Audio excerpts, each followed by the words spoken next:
Amables televidentes, avanza la semana velozmente. Como siempre, agradecido del apoyo que nos brinda esa audiencia de la cual me siento muy orgulloso, porque ustedes son inteligentes y racionales. Buenos días a todos, que tengan un feliz jueves 18 de julio del año 2024. Tenemos muchos comentarios, pero especialmente concentrados en las designaciones. Hoy contamos, como siempre, con un plato fuerte, con un invitado especial, el doctor Yotin Curi, un eminente jurista y que fue miembro del Tribunal Constitucional, del primer grupo de miembros del Tribunal Constitucional. Con él tenemos muchos temas de interés, incluyendo la reforma constitucional, todas las reformas y el tema de la frontera. A diferencia del periodo 2020, que el presidente dio a conocer por la vía de Twitter las designaciones, en este caso él utilizó un canal de WhatsApp que cuando yo lo comencé a buscar ayer tenía como 4 o 5 mil seguidores y cuando lo vi por última vez ayer ya iba por 340.000. Se destaca la designación de Andrés Bautista García. Andrés Bautista García fue presidente del PRD, fue presidente del Senado, es un productor, uno de los productores más grandes de cerdos y de pollos, fue primer presidente del PRM, fue involucrado en el caso de Brecht. Nosotros lo defendimos a él y no es nuestra costumbre, pero consideramos que el caso de él, como el del ingeniero Roberto Rodríguez, fue para equilibrar la balanza de los sometimientos. Quizás por eso no pudo estar en el primer gobierno, ahora pasa a ocupar el Ministerio Administrativo de la Presidencia, que lo ocupaba Igor Rodríguez.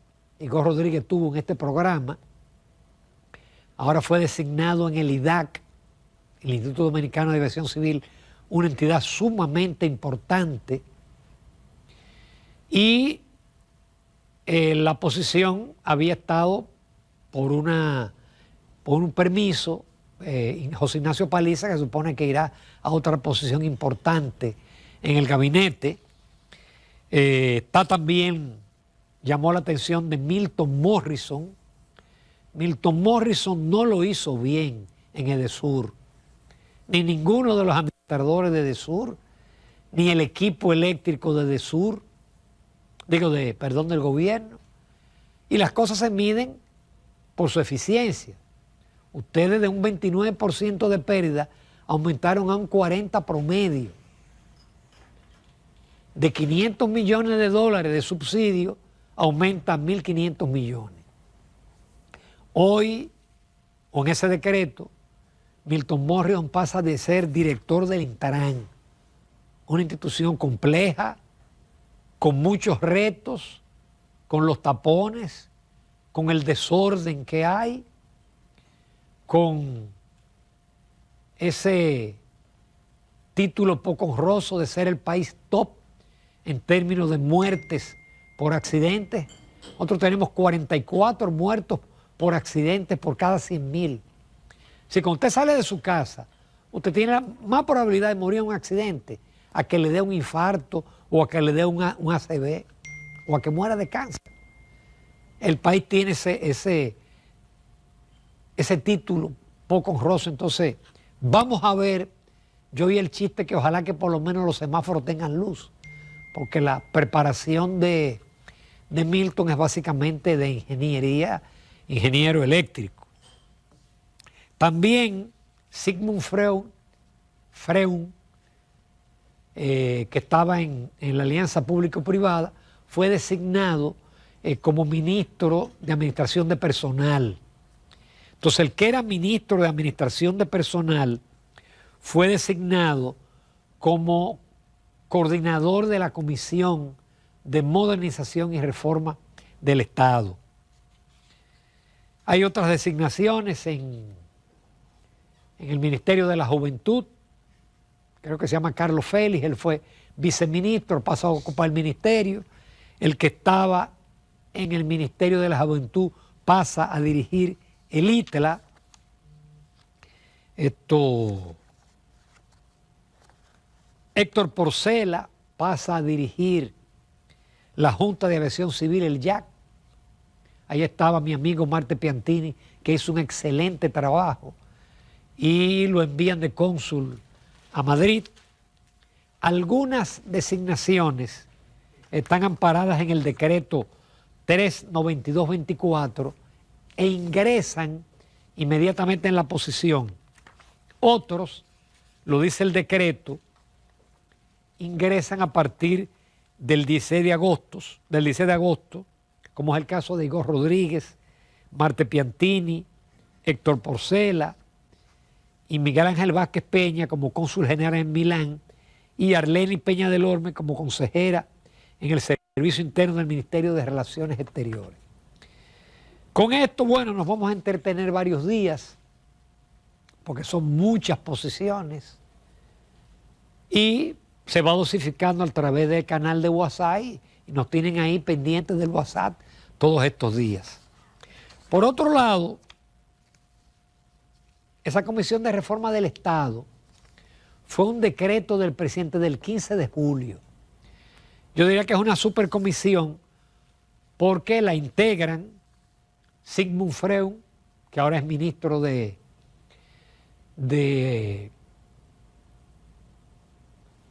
Administración de Personal, lo integra Joel Santos, que es ministro de la Presidencia, parece que va a continuar, Pavel Isa Contreras, que es ministro de Economía, Jochi Vicente, que es ministro de Hacienda, Antoliano Peralta, que es el consultor jurídico, que es el hombre realmente detrás de las reformas, y Peter Parmosky, que es de innovación y de competitividad. Tremenda tarea porque son muchas reformas. Aunque parece que la constitucional es la primera, dicen porque si se somete la fiscal puede pisar callos, puede afectar a los sectores de bajos ingresos, con el ITEVIS, a la canasta básica, y parece que eso va, porque hay un artículo en esta semana en El Caribe del ministro de Economía que decía que la ampliación del ITEVIS a bienes de la canasta familiar no afectan el ingreso de los más pobres. No me cuadra. Si usted le pone ITEVIS al arroz, a la habichuela, a una serie de bienes de la canasta familiar, usted está disminuyendo el ingreso de los más pobres, a menos que usted los compense con planes sociales. Es la única manera. Y también en la mayoría de las reformas fiscales, la clase media es la que paga. Entonces, si el presidente somete a la fiscal primero, corre riesgo de que le aborten las demás reformas. Por eso es la insistencia de salir de la constitucional primero. Pero en esa yo no me meto mucho porque yo no soy abogado. El Código Penal, eso parece que va a seguir de legislatura en legislatura. Ayer, en la comisión de la Cámara de Diputados, que está estudiando el proyecto, porque recordemos que fue aprobado en 2 lecturas, en el Senado sin lectura, pasó a la Cámara de Diputados, se aprobó en primera lectura, sin lectura, y fue enviado a comisión. La comisión hizo una vista pública, pero ayer dijo varios miembros, principalmente los de la oposición, que querían más tiempo hasta el martes próximo, pero resulta que la legislatura vence el jueves próximo 25. Pero suponiendo que el martes haya un informe y que se apruebe, no habría tiempo. Y me dijo un legislador de oposición que no parece el presidente va a hacer una prórroga de la legislatura. Y eso indica que si esa reforma no pasa, parece que las demás van a ser difíciles. Porque el único problema de esta reforma es los 3 causales del aborto. Y eso está muy claro. Digo yo, que no soy abogado, que no puede ir porque choca con el artículo 37 de la Constitución, que establece que la vida se respeta desde la concepción hasta la muerte. Habría que modificar la Constitución o buscarle la vuelta por una ley a alguna de las causales, porque hay causales que siempre el médico, cuando ha visto en peligro a la madre, opta. Y aquí ningún médico ha caído preso porque ha decidido salvar a la madre y sacrificar el feto o el bebé. Ningún médico ha caído preso. Y ese es el obstáculo principal que tiene el proyecto, y lógicamente el presidente, cuando era oposición, se comprometió con las causales. Pero si esa no va, ¿cómo me van a hablar de reforma policial o de reformas dirigidas a la seguridad ciudadana si ese proyecto tan importante no pasa y sigue bailando de legislatura en legislatura?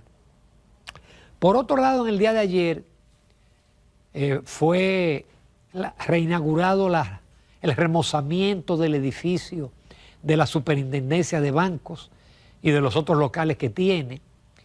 Ahí aprovechó Alejandro Fernández W., el superintendente de bancos, para hacer una especie de memoria. Asistió el presidente de la República y la alcaldesa del distrito, que aparecen ahí en el corte de la cinta. Y yo pienso que Alejandro ha hecho una buena gestión. Él ha mejorado la capacidad técnica. La superintendencia siempre fue la cenicienta de la administración monetaria y financiera. Me consta que ha mejorado la calidad de la supervisión. Ya la supervisión se está haciendo en base a riesgos. Él ha batallado mucho con el asunto del apoyo a los usuarios, y a los usuarios de los servicios financieros le han devuelto más de 400 millones de pesos. También le han devuelto 308 millones de pesos a depositantes de entidades de la década de los 70 y de los 80 que no habían sido resarcidos todavía. Yo hablo con conocimiento de causa porque, gracias a Dios, yo he estado en el lado público como miembro de la Junta Monetaria, pero también en el lado privado, una etapa en ADEMI y la actual etapa, y me consta lo exigente que es la supervisión bajo la gestión de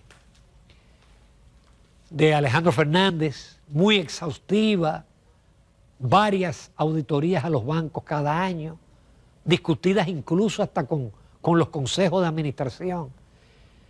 Pienso que ese va a ser de los puestos que va a ser ratificado. Así que yo felicito a Alejandro por esa presentación de memoria y por ese edificio viejo, muy deteriorado, que ameritaba una remodelación. Finalmente, invito a leer mi artículo de esta semana, que está digital y está físico. En el físico me le mocharon una parte del primer párrafo, porque en los periódicos hoy tienen limitaciones de espacio en términos de caracteres. Se titula Nuevo Plan o Ley para la Recapitalización del Banco Central. Porque hubo una ley promulgada en el 2007 y, lo digo en el artículo, Leonel Fernández cumplió con la ley. La ley establecía que el gobierno tenía que aportar desde 0.5% del PIB hasta 1.4% en 10 años. El único que cumplió fue Leonel Fernández. Leonel Fernández en 4 años aportó 78.000 millones de pesos, que representó casi el 40% de los intereses que el Banco Central pagó en ese periodo. Y sin embargo, en lo que era la deuda del Banco Central, al contrario, siguió subiendo. Cuando ya yo era miembro de la Junta lo advertí, porque lo puedo decir ahora, si yo insistía en el seno de la Junta y me preocupaba y me sigue preocupando el tema de la deuda del Banco Central. En ese periodo, el promedio de la deuda era 216.000 millones. Hoy sobrepasa el billón español, 1.02, o si usted quiere, el trillón norteamericano. Y yo planteo en el artículo que no valdrá ley de recapitalización, ni valdrá ningún monto de aporte que haga el fisco, aporte de los impuestos de nosotros, porque mientras el Banco Central siga utilizando ese instrumento de los certificados como principal herramienta de política monetaria, el stock de deuda va a seguir subiendo. Y lo digo responsablemente. Hay otros economistas como Héctor Villani Curi lo ha dicho también. Es que ese es el principal instrumento de política monetaria. Y yo enumero para cada caso de política monetaria cómo se aumenta el stock. Por eso eso sigue creciendo, sigue creciendo. No es un esquema Ponzi, como el caso de Mantequilla que está preso porque los bancos centrales no quiebran. Siempre está la posibilidad de seguir imprimiendo dinero y después recogiéndolo, pero la deuda sigue creciendo. Yo no voy a llegar al extremo del distinguido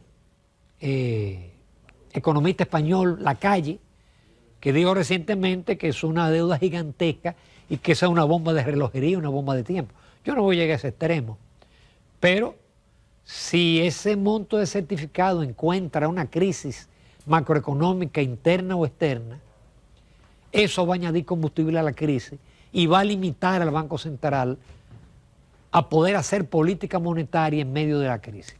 Pero me extendí demasiado.